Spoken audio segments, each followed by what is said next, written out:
Good day, everyone. This is our work on our final lab activity number 1 from our professor, Mr. John Patrick M. Ogalesco. So for the robot class, it has attributes name with string data type, model number with integer data type, head object, torso object, arms object, legs object, and weapon object. Our robot constructor takes name and model number as parameters and creates the robot. For the assemble method, it takes the head, torso, arms, legs, and weapons as parameters, and it prints that the robot has been assembled together with its name and model number. My greetings, I am John Francis Sagarino and I am here to explain the Power Up class. Power Up. These methods power up all parts of the robot: heads, torso, arms, legs, and weapons. It prints a message showing the robot's name and model. Then activate each component so the robot is fully operational. Scan area. This makes the robot scan its surrounding using the head. Before scanning, it checks the head exists, not null, to avoid errors. Combat. This prepares the robot for battle. It first uses the weapon, if available, then the arms for combat actions like punching or defending. Move. This lets the robot move or walk using its leg. It checks if the legs exist before calling the move action. The head class in this Java code represents the robot's head, which has two main features: its eye color and the sensor type.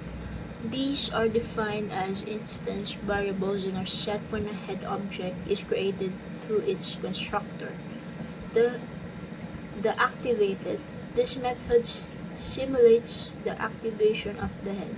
It prints out the robot's eye color and sensor type, showing that the head is operational. Scan area. This method simulates the head scanning its surroundings, printing a message to indicate that the area is being scanned. The head class is part of the robot's assembly process. When a robot is built, the head is assembled along with the other parts like torso, arms, and legs. During the robot's power up, the activated method is called to turn on the head, and the scan area method is used when the robot needs to scan its environment. Good day. For this video, I'm going to explain the torso class.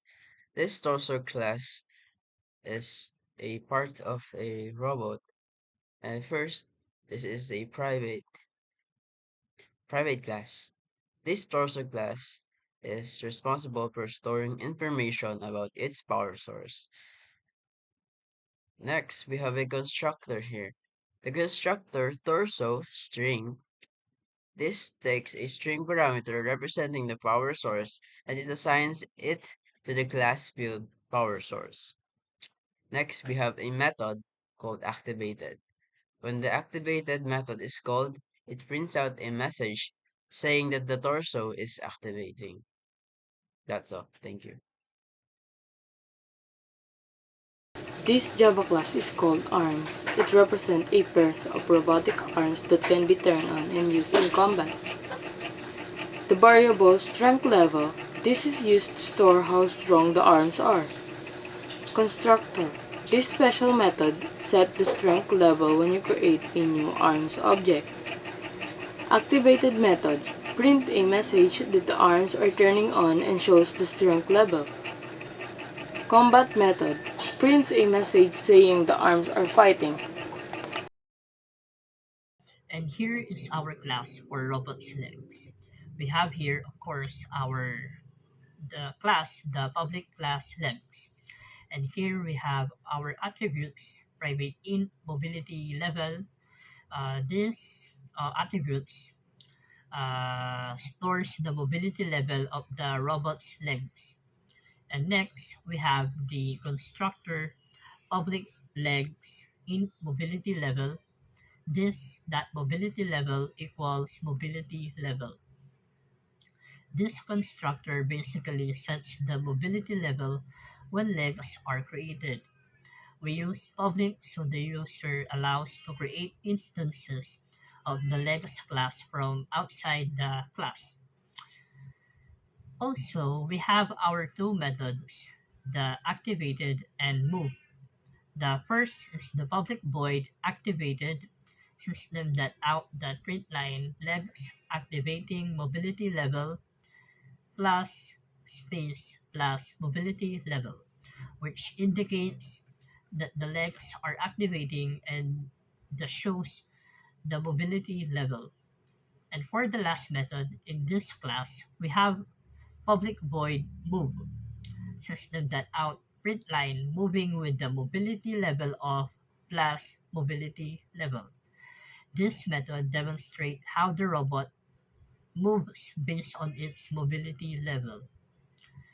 To summarize our class, it basically manages the robot's movement by activating and controlling its legs. Here in weapon class, we have two attributes. The first one is string weapon type. The second, int power level. And also, we have a constructor here for those two attributes. Public weapon, parameter, string weapon type, int power level, and within, there is this dot weapon type, and weapon equals weapon type, this dot power level equals power level. And we have also two methods. It's activated and combat.